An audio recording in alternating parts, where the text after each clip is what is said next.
Greenfield സ്റ്റേഡിയത്തിൽ നമുക്കിപ്പം Kerala cricket അസോസിയേഷന്റെ തലപ്പത്തുള്ള അമരക്കാരായ 3 പേരും നമുക്കിപ്പം ചേരുകയാണ്. ശ്രീ ജയേഷ് ജോർജ്, ഒപ്പം ശ്രീ വിനോദ് കുമാർ, ശ്രീ നാസർ മച്ചാൻ, ഈ ടൂർണമെന്റ് കമ്മിറ്റിയുടെ ചെയർമാൻ കൂടിയാണ് പ്രസിഡന്റ് ശ്രീ ജയേഷ് ജോർജ്.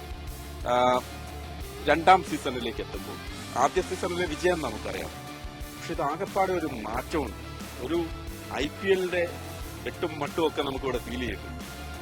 തീർച്ചയായിട്ടും നമ്മൾ കഴിഞ്ഞ വർഷത്തെക്കാളും വളരെയധികം ഒരു ഇനിഷ്യേറ്റീവ് ഈ വർഷം നമ്മൾ എടുത്തിട്ടുണ്ട്. മാർക്കറ്റിംഗിലായാലും നമ്മളുടെ ഈ ഒരു ലീഗിനെ പറ്റി പൊതുജനങ്ങളിൽ ഫാൻസിലേക്ക് എത്തിക്കാൻ വേണ്ടി ഒരുപാട് ആക്ടിവിറ്റീസ് കേരള ക്രിക്കറ്റ് അസോസിയേഷൻ ചെയ്തിട്ടുണ്ട്. നമുക്കറിയാമല്ലോ, ഒരു കാൻഡറമാൻ സ്റ്റാർട്ട് ചെയ്ത് എല്ലാ ഡിസ്ട്രിക്റ്റും കവർ ചെയ്ത് ഇവിടെ എത്തി. നമ്മൾ കൂടുതൽ ഐബോൾസ് ക്യാച്ച് ചെയ്യാൻ വേണ്ടി കൂടുതൽ ആക്ടിവിറ്റീസ് ഈവൻ മീഡിയയോടും അല്ലെങ്കിൽ ലാലേട്ടൻ്റെ ഇപ്രാവശ്യം അഡ്വർടൈസ്മെന്റ്സും അങ്ങനെയുള്ള പല കാര്യങ്ങളുമായിട്ട് KCL മുമ്പോട്ട് പോവുകയാണ്.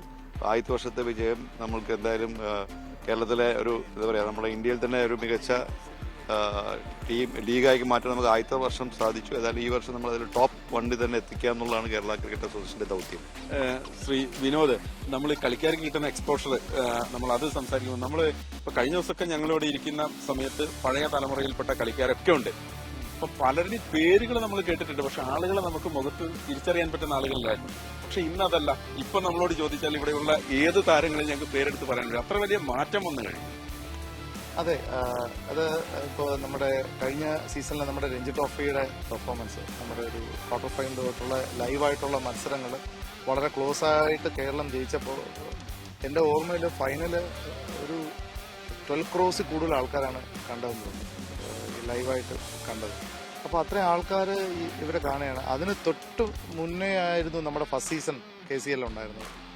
അപ്പോൾ അതിലും നല്ല പെർഫോം ചെയ്ത ആൾക്കാരാണ്. സൽമാൻ നിസാറിനെ പോലെയോ അസറുദ്ദീനെ പോലെയോ ഒക്കെ ഉള്ള പെർഫോം ചെയ്ത ആൾക്കാർ തന്നെയാണ് രഞ്ജി ട്രോഫിയിൽ നല്ലോണം ചെയ്തത്. പിന്നെ അത് കൂടാതെ ഈ യങ്സ്റ്റേഴ്സ്, ഇപ്പോൾ ഏതൻ ആപ്പിൾ ടോം, അഹമ്മദ് ഇമ്രാൻ, അവർക്ക് കിട്ടിയ ചാൻസിൽ എപ്പോഴും ഒരു ലൈവ് മാച്ചസിൽ പെർഫോം ചെയ്യുമ്പോൾ ഈ കാണികളുടെ മനസ്സിൽ അല്ലെങ്കിൽ ക്രിക്കറ്റ് ഫാൻസിന്റെ മനസ്സിൽ അത് നമ്മൾ പത്രത്തിൽ വായിക്കുന്നതോ അല്ലെങ്കിൽ അല്ലാതെ അതിനേക്കാളും മനസ്സിൽ പതി. നാസർ മച്ചാൻ ടൂർണമെന്റ് കമ്മിറ്റിയുടെ ചെയർമാനാണ്. പക്ഷെ അദ്ദേഹത്തെ നമുക്ക് കുറെ കൂടി അടുത്ത് പറയേണ്ടത് ഈ താരങ്ങളുമായിട്ട് വളരെ ആത്മബന്ധമുള്ള ഒരാളാണ്. കാരണം കഴിഞ്ഞ രഞ്ജി ട്രോഫിയിൽ ടീമിനൊപ്പം യാത്ര ചെയ്യുകയും ഓരോ കളിക്കാരനെ കുറിച്ചും വ്യക്തിപരമായി അറിയുകയും അവരുടെ കരുത്തൊക്കെ അറിയുന്ന ആളാണ്. പക്ഷെ ഇവിടെ തിരിച്ചു വന്നപ്പോഴേ ഒരു വളരെ വാശിയോടുകൂടിയാണ് ഇടപെടുന്നത്. അന്ന് ഒരുമിച്ച് കളിച്ച ആളുകൾ ഞങ്ങളെ ജയിക്കൂ എന്നുള്ള വാശിയിലാണ്. അതൊന്ന് ഈ നമ്മൾ KCL തുടങ്ങിയപ്പോൾ അതിൽ കിട്ടിയ ആത്മവിശ്വാസം നല്ല രീതിയിൽ രഞ്ജി ട്രോഫിയിൽ നമുക്ക് ചെയ്യാൻ പറ്റി. അവർ ഇപ്പോൾ കേരളത്തിലെ കുട്ടികൾ എങ്ങനെയും ഈ 120 6 ടീമിലായിട്ട് 120 അംഗങ്ങളാണ്. അതിലേക്ക് എങ്ങനെ കയറി പറ്റുക എന്നുള്ള ലക്ഷ്യമാണ്.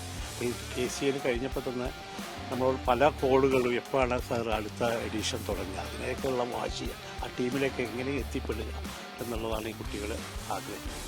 രഞ്ജി ട്രോഫിയിൽ നല്ല രീതിയിൽ നമ്മൾ പെർഫോം ചെയ്ത് അതിനുശേഷം ഇപ്പോൾ ഈ വർഷം 5ഓളം കുട്ടികൾ ദിലീപ് ട്രോഫിയിലേക്ക് വന്നു. നമ്മളെ വൈസ് ക്യാപ്റ്റനായിട്ട് മുഹമ്മദ് അസറുദ്ദീനാണ് അവൻ ക്യാപ്റ്റൻ ആവുമെന്നാണ്. തിലക് വർമ്മ കളിക്കുന്നില്ല, അവൻ മാച്ച് ലീഡ് ചെയ്യുമെന്നാണ് ഇപ്പോൾ അറിഞ്ഞിട്ടുള്ള വിവരം. അപ്പോൾ എന്തുകൊണ്ടും കേരള ക്രിക്കറ്റിന് വലിയൊരു വൻ വിജയമാണ് വരും കാലങ്ങളിൽ നമ്മൾ.